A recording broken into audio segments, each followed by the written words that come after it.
Her oppe skulle hatt kontoret, Fredrik. Ja. Dette rommet. Utsikt av meg.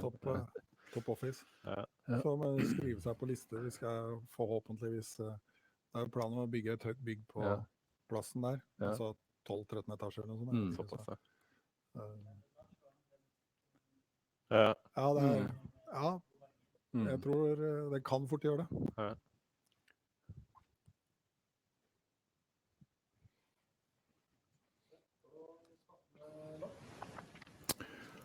Hi, and welcome to Better Together.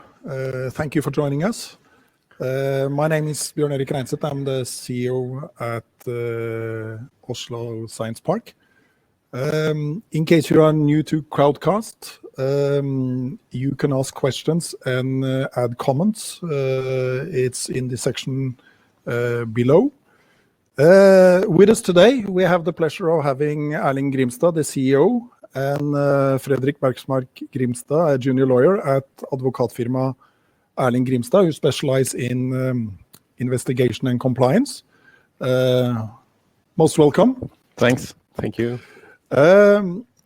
We can start about you telling a little bit about yourself and what you do. And you are a law firm specializing in investigation and compliance, so you are a little bit of a niche player. So if you can enlighten us a little bit on that. Yeah, it's a reason why we're doing investigation. I can start by telling you that I have a previous career as a police investigator, mainly within the financial crime area. And then I became a lawyer, and I have been a senior public prosecutor in Norway, in the Norwegian Serious Fraud Office in Norway called Økokrim. For 11 years, I was also the head of Økokrim at the time. And then I quit just to start to advise companies and people to avoid all the things that I have seen from my career in police and law enforcement in general for more than 20 years. And I've been doing that since. So we are trying to protect the whistleblowers. We are working a lot with the investigation of whistleblowing cases. We are doing a lot of compliance, regulatory advisory work, and we are doing regular investigation in complex cases involving possible corruption, money laundering, and other interesting cases involving fraud and financial crime. And please, Fredrik. Yeah, and in addition, we also work with data privacy issues, as we help companies comply with also different regulatory compliance laws. Very good. Thank you. If we move back to where sort of crimes arise within organizations, do they occur because every now and then there is a big crook arriving in an organization? Sometimes. So that could happen, but I think people are very wrong in their opinion about facing or detecting a crook, because the crook we see in some financial crime cases is the person you never believed would do anything like that. So that will be typical a man. In more than 70% of the cases, it's a man. Female are starting to come up because they are more in charge in positions nowadays. And the second finding, I will say, is that the man has a higher education. Most men doing financial crime has higher education from university degrees and so on. And then they have an age between like 35 to 50 years approximately. And they have not been convicted for any kind of criminal offense previously. And they have also, many of them, senior positions in the company, has been in companies for more than 6 years. That's a typical person that will be involved in a financial crime case. That's interesting, because that's not so obvious. So it could be, of course.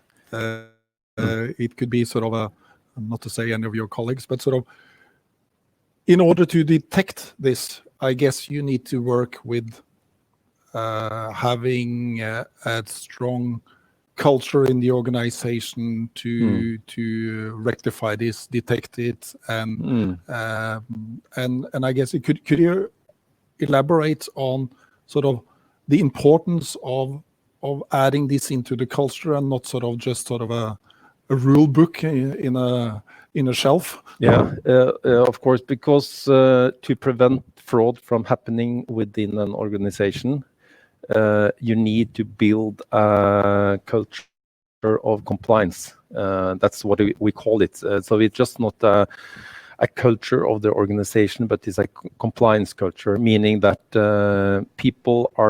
employees are doing the right thing, even if no one is watching. So they understand exactly how to take decisions, how to operate in the organization, and that's the culture that you like to see. They follow the rules and regulations. They play by the book, so to speak. And to explain what I mean with culture, I think if you look for a position in a company here in Forskningsparken, you will maybe show up the first day with your application to file your application for that position. And once you enter into Forskningsparken, you will have a figure or feeling of this environment. You will see both female, males, people in different ages, and you will look at the surroundings and believe that this is a nice, inspiring environment. That's the first impression you get of a culture. That's stage one. And then if you are lucky and you get that position within a company, you will meet the CEO or senior managers that will tell you how they operate in that organization. So they will give you the information of what they wish you to do, how to operate as an employee, the policies, the rules and regulations you have to follow, and so on. And then you get the knowledge of the second stage of culture. But the third stage and the really culture is what you see while you have been an employee for maybe more than 1 year. You suddenly then understand that, okay, these rules and regulations is not so important. No one is looking. No one, people are taking shortcuts. People are doing this otherwise, and they are manipulating information, manipulating sales figures, bookkeeping, books and records. They are doing different kind of activity that is not in compliance with what you heard the first day you started that work. Then you really understand the culture in the organization. And that's the third stage and the really culture change, or the culture that you have to deal with in an organization. And I think even startups with 3-4 employees have to start thinking of how they build their culture, because any new employee you get on board could change that culture. So you have to be focused on getting the right person on board to fit the culture, to adopt the culture, to build even a stronger culture. And you have to go step by step to build a culture of integrity in order to get trust from future investors. And I know some investors that are looking especially for trust, integrity, ethical issues, and trust for that company if they want to put their money and invest in that company. So this is important even for small startups, for any type of organization. That's interesting.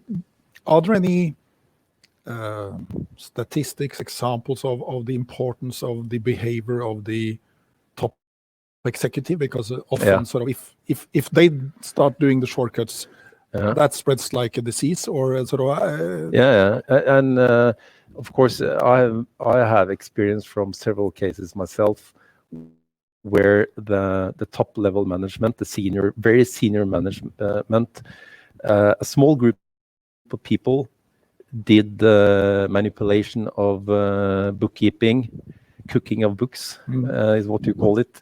They defrauded the people around them, defrauded customers and others, and they installed this kind of behavior that was really financial crime, and they believed that no one else saw or understood their behavior. But of course, other employees did the same as those senior managers, and they really destroyed the culture. And you can, going back in history, you can look at companies like Enron, who was the best company ever on the globe when it comes to compliance, because they got all these honors, being so compliant and so on. They were really showing the window dressing, the face of the company to employees and people around, but the rats were crawling around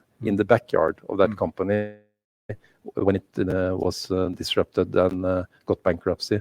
So you have many examples of senior management who are eager to show a face like a window dressing, but what's going on the inside is really very different. Coming a bit back to trying combating fraud and etc. If you go to Norway, we normally perceive the people of trust. We generally have a high level of trust in people in Norway. We're less skeptical. Normally, that's a very good thing. It's one of the benefits of being Norwegian. The flip side of it could be that we're being naive. Yeah. Could you comment on that? Yeah, of course we are naive. Yeah. And I've seen so many examples of that. So I think from the environmental position I am coming from the serious fraud office and so on, I've seen so many examples of the opposite. That is the common attitude from us living in Norway, that we are built on trust. You can trust everyone. Of course, you cannot trust everyone. And therefore, you have to use different techniques to build this culture of compliance.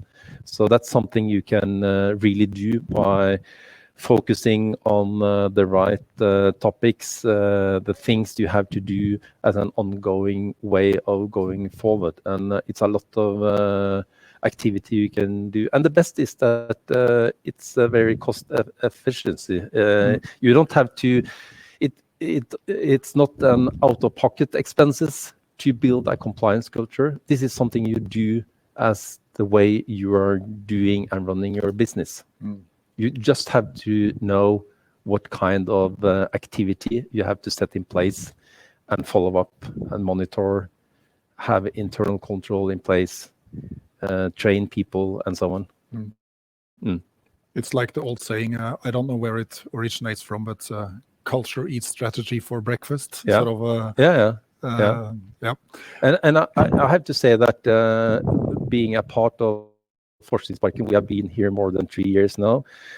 It's so inspiring to focus on how to build a culture of compliance and understand different tools and techniques that you can use to strengthen that culture that you will like to develop. So I think by doing implement technical solution in the right way, you can do major differences when it comes to how you build your culture in the organization. So that's very exciting to work with, together with other companies here in Forskningsparken. We're of course very delighted to hear that, and that's also a nice bridge over to, as you said. Well, we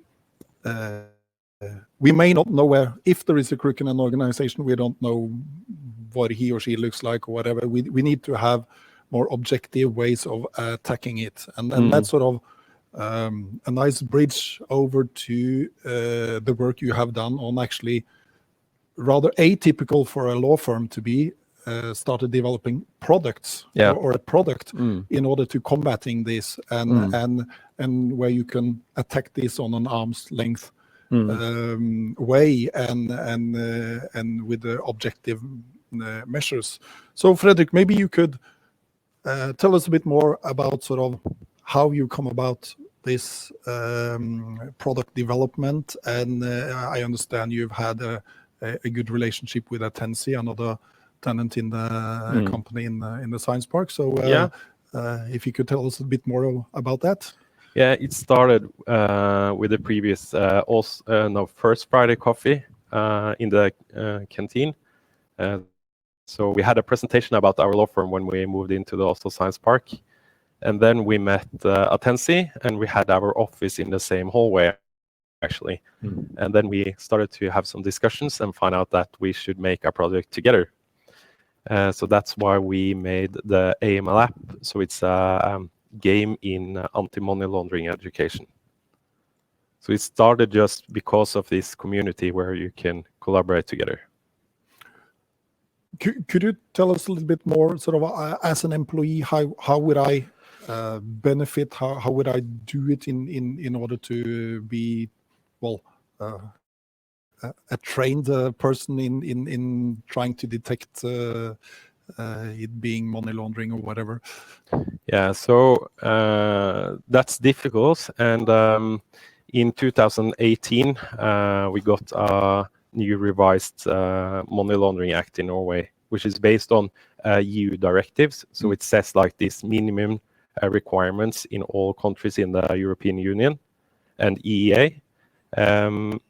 So we try to make education in this new law as a fun and engaging way to understand what the requirements is. And in addition, you also need to kind of know indicators of money laundering and terrorist financing and typical cases on how you can detect it.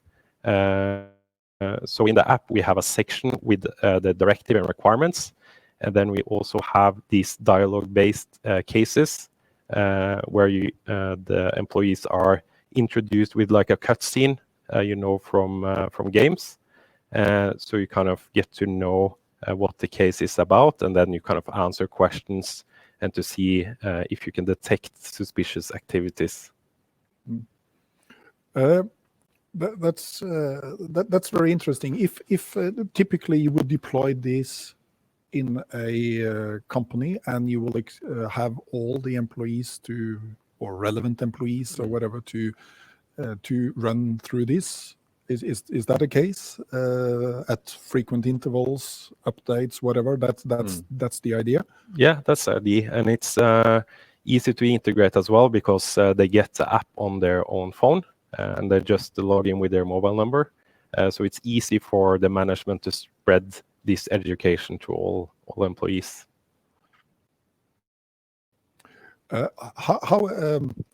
You have your experience primarily from Norway, in the sense that there are Norwegian companies, but sort of the fraudulent use and then the money laundering doesn't stop at the borders. Rather the contrary. Is this product replication suitable for other countries in the EU? Some of the legislations are quite common in EU. Some are country specific. How have you attacked that? So the legislation is quite similar in all European countries in the EU, and also that we see a lot of the money laundering cases are cross-border activities, and we have also worked international with money laundering cases. It's not just in Norway, so we have experience with other European countries as well. But we see that the big money laundering cases is not only, for example, in Norway. You have to see cross borders and see activities in other countries and even outside of the European Union.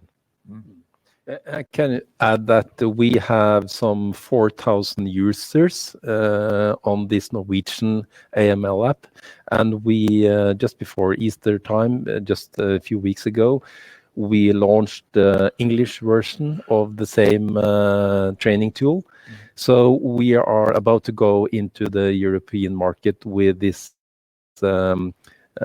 training tool, and something that or examples that is very exciting to us is that we have clients telling us that this AML app, training app, made them aware of the obligations and the compliance efforts they had to do to comply with the anti-money laundering law. They also tell us the stories that they identified suspicious transactions and suspicious activity based on what they saw in these dialogues in the training app. So they saw, and this is real examples, of course, anonymous examples, but they are from the real life. So by training on an app for real life events, they were able to detect things showing up in front of them that they never understood before. So this is really something that we believe is a tool to make people aware of the obligation, what they have to do to comply with the regulations, how to build this culture of compliance. And we have to remember that for example, in Sweden, there are one bank that was fined from the financial FSA 4 billion Swedish kroner. Another bank was fined 1 billion Swedish kroner just a year or two ago. And so this is really important for a lot of companies to comply with this legislation. And it's rather complex. How can you detect a money laundering case showing up in front of you? How can you detect if your customer is involved in money laundering or defrauding someone, CO fraud or whatever?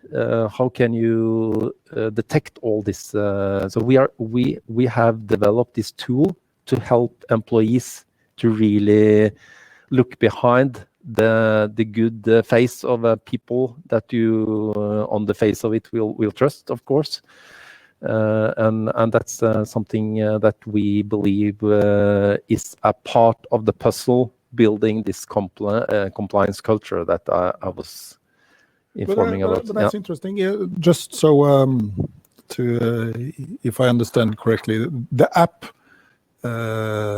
illustrates and points out, teaches the employees what they need to know, and if you add all that, then the company, based on some criteria, become compliant to whatever they've done, sort of some measures, sort of some compliance bit. Yeah.